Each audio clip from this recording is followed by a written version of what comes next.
Assalamualaikum warahmatullahi wabarakatuh. Waalaikumsalam warahmatullahi wabarakatuh. Kami dari kelompok 4 akan mempresentasikan materi tentang minyak bumi. Untuk kelompoknya ada saya sendiri, yaitu Gia Saudia Alwan. Ada saya Fatir Rahman Atsir. Saya Gali Rizky. Saya Nasr Kalisa. Saya Nova Dempia. Ya, untuk materinya ada materi satu proses pembentukan minyak bumi, yang kedua ada komposisi minyak bumi, yang ketiga pemisahan minyak bumi, ya, dan yang terakhir adalah bahan bakar dan manfaat minyak bumi. Untuk proses pembentukan minyak bumi akan dijelaskan oleh Gali. Ya, pembentukan minyak bumi. Minyak bumi terbentuk dari jasad renik yang berasal dari hewan atau tumbuhan yang sudah mati. Jasad renik tersebut kemudian terbawa air sungai bersama lumpur dan mengendap dasar laut. Jadi di zaman dahulu itu ada yang namanya pokoknya hewan purba. Nah, mereka kan sudah mati ya di era itu. Sekarang mereka mengendap di dasar laut dan menjadi bahan bakar atau gas-gas alam yang kita pakai sekarang. Untuk komposisi minyak bumi sendiri akan dijelaskan oleh saya. Ya, minyak bumi adalah campuran kompleks yang sebagian besar sekitar 90% hingga 97% terdiri dari senyawa hidrokarbon. Hidrokarbon yang terkandung dalam minyak bumi terutama adalah alkana, sedangkan sisanya adalah siloalkana, alkena, alkuna, dan senyawa aromatik. Komponen kecil lainnya selain hidrokarbon adalah senyawa-senyawa karbon yang mengandung oksigen, belerang, ataupun nitrogen. Ya, ini ada tabel-tabel bagaimana komponen minyak bumi. Ya, untuk materi saya pemisahan minyak bumi. Selanjutnya ada pemisahan minyak bumi. Yang pertama itu desalting. Desalting adalah proses pembersihan zat mineral yang terkandung di dalam minyak mentah. Nah, proses ini dilakukan untuk mencegah korosi pada pipa minyak dan mencegah tersumbatnya lubang-lubang di menara fraksinasi. Minyak yang telah melakukan desalting akan dialirkan ke tangki pemanas yang bersuhu pada suhu 350 derajat Celcius. Terus yang kedua ada distilasi bertingkat. Distilasi bertingkat adalah proses pemisahan senyawa-senyawa hidrokarbon berdasarkan titik didihnya menjadi kelompok-kelompok senyawa yang disebut fraksi. Lanjutnya. Nah, ini juga ada tabel fraksi mulai dari gas sampai aspal. Pokoknya yang dari suhunya paling rendah sampai ke paling tinggi. Nanti akan saya tampilkan di video. Nah, fraksi minyak bumi yang diperoleh dapat langsung digunakan, tetapi fraksi ini harus diolah dulu, atau bahasa lainnya tuh diolah pengolahan lebih lanjut lah.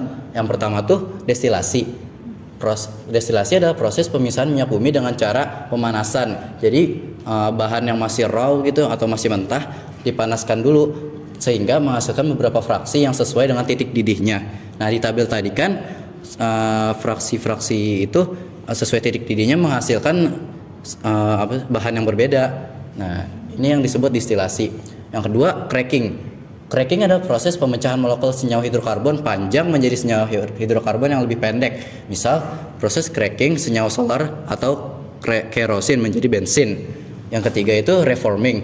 Reforming adalah proses pengubahan bentuk molekul bensin yang bermutu kurang baik menjadi bensin yang lebih bermutu. Jadi bensin yang awalnya tuh tidak berkualitas atau bahasanya jelek diolah lagi menjadi yang lebih bagus atau lebih baik. Keempat ada alkilasi dan polimerasi. Ini tuh terbagi menjadi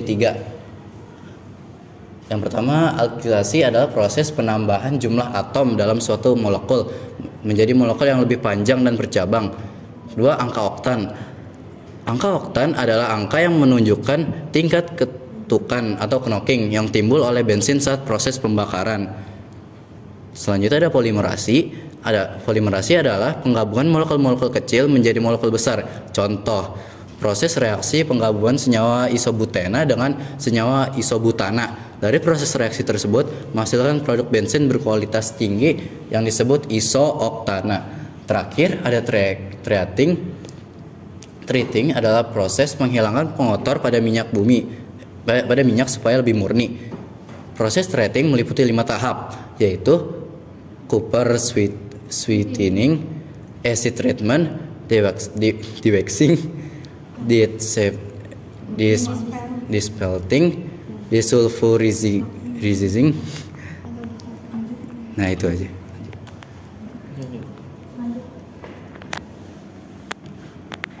Ya, untuk materi selanjutnya yaitu bahan bakar minyak bumi. Ya, sebanyak 80% minyak bumi diolah menjadi bensin, solar, aftur, LPG, dan minyak tanah. Yang paling banyak digunakan adalah bensin dan solar, tetapi bensin lebih dibutuhkan banyak.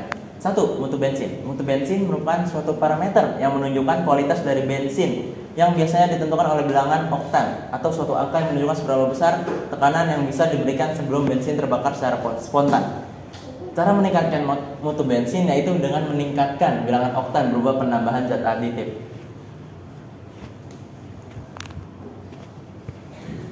Ya, cara untuk menghitung bilangan oktan ada seperti contoh, yaitu misal suatu bensin tersebut mempunyai sifat pembakaran seperti campuran 20% N-heptana dan 80% iso-oktana. Jadi cara menghitungnya itu N-heptana kita ambil menjadi angka 0 kenapa? Karena N-heptana itu mudah terbakar sehingga menyebabkan cracking. Sementara iso-oktana kita berikan 100 nilainya karena dia tidak mudah terbakar. Jadi tandanya 20/100 dikali 0 ditambah 80/100 dikali 100 sama dengan hasil 80. Dan untuk bilangan oktan ini, semakin tinggi bilangan oktan bensin, kualitas bensinnya makin bagus dan berkurang, dan ketukannya semakin berkurang. Produksi bensin yang didapat dari penyulingan punya bilangan oktan 70. Kualitas bensin dapat ditingkatkan dengan beberapa cara. A. Memperbanyak kadar iso-oktana dalam bensin. B. Menambah kandungan heksena dalam bensin dengan metode perengkahan termal. C. Mengubah bentuk struktur senyawa hidrokarbon berantai lurus jadi bercabang atau reforming. Yang D. Polimerisasi, penggabungan molekul kecil jadi molekul yang lebih besar. E. Blending, proses pencampuran atau penambahan zat aditif pada bensin. Nah, yang selanjutnya ada dampak pembakaran bahan bakar. Hasil bahan bakar, bensin menjadi sumber utama polusi udara. Pembakaran bensin terbagi menjadi dua, yaitu pembakaran sempurna dan pembakaran tidak sempurna.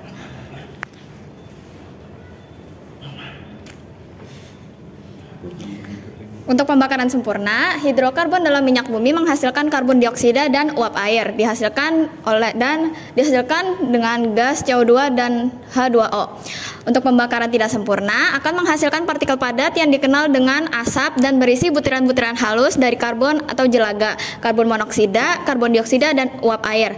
Untuk reaksi pembakarannya itu bisa dilihat di sebelah sini. Nah, untuk dampak dari pembakaran bahan itu sendiri, yang pertama ada menimbulkan penyakit pernafasan, kedua pemanasan global, ketiga hujan asam, dan terakhir ada kabut asam dari zat racun. Terakhir, untuk upaya mengatasi dampak pembakaran, yang pertama ada menggunakan pengubah katalitik untuk mengurangi polutan gas atau disaring. Kedua, memakai alternatif pengganti minyak bumi, biodiesel, biogas, dan bioetanol. Ketiga, mengurangi pemakaian kendaraan. Dan terakhir adalah penanaman tumbuhan sebagai penyerap karbon dioksida. Ada yang ingin bertanya? Untuk materi selanjutnya yaitu ada manfaat minyak bumi yang akan dijelaskan oleh Fatih Rahman Nasir. Minyak bumi yang telah menjadi konsumsi masyarakat seluruh dunia mampu mempengaruhi tingkat ekonomi secara langsung. Berikut contohnya di kehidupan manusia. Yang pertama ada bahan bakar kendaraan. Setelah melalui proses penyulingan, minyak bumi akan menjadi bahan bakar residu seperti solar, bensin, bensol, dan minyak tanah. Sebagai bahan bakar transportasi darat, laut, dan juga udara. Yang kedua ada konstruksi. Perlu diketahui bahwa minyak bumi menjadi salah satu bahan utama dalam pembuatan atap, cat pipa, aspal, dan lain sebagainya. Yang ketiga ada sumber gas cair. Gas merupakan produk harian yang kita gunakan untuk kebutuhan dapur. Selain berasal dari manfaat gas alam, gas cair atau LPG juga didapatkan melalui pengolahan minyak bumi. Yang keempat ada produksi bahan serat. Rayon, poliester, nilon, dan bahan tekstil sintesis merupakan beberapa jenis bahan serat yang menggunakan komponen minyak bumi. Kain atau bahan tekstil yang berasal dari minyak bumi akan membuat pemakainya tetap hangat di musim dingin dan sejuk di musim panas. Yang kelima ada perabotan. Minyak bumi kerap digunakan sebagai sumber panas untuk mengolah aluminium, baja maupun besi. Kemudian alat memasak sebagai perabotan rumah.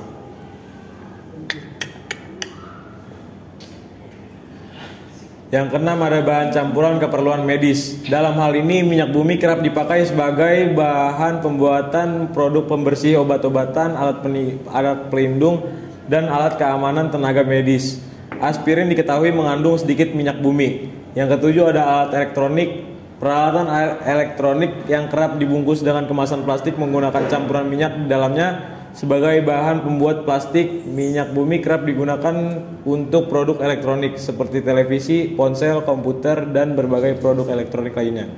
Yang ke-8 ada pertanian.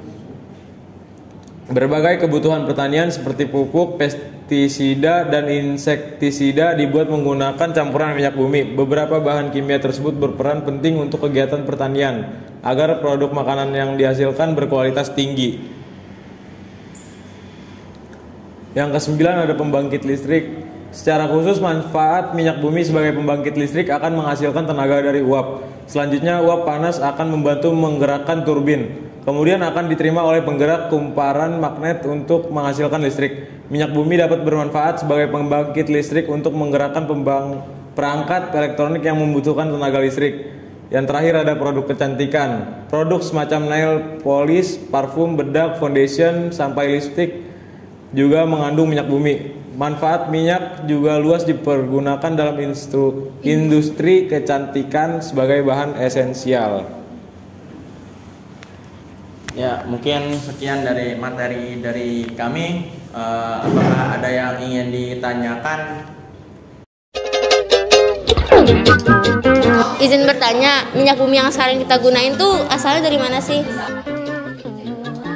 Sebelumnya izin menjawab pertanyaan dari Kaulan. Jadi kan tadi Kaulan nanya minyak bumi yang sekarang kita gunakan saat ini berasal dari mana?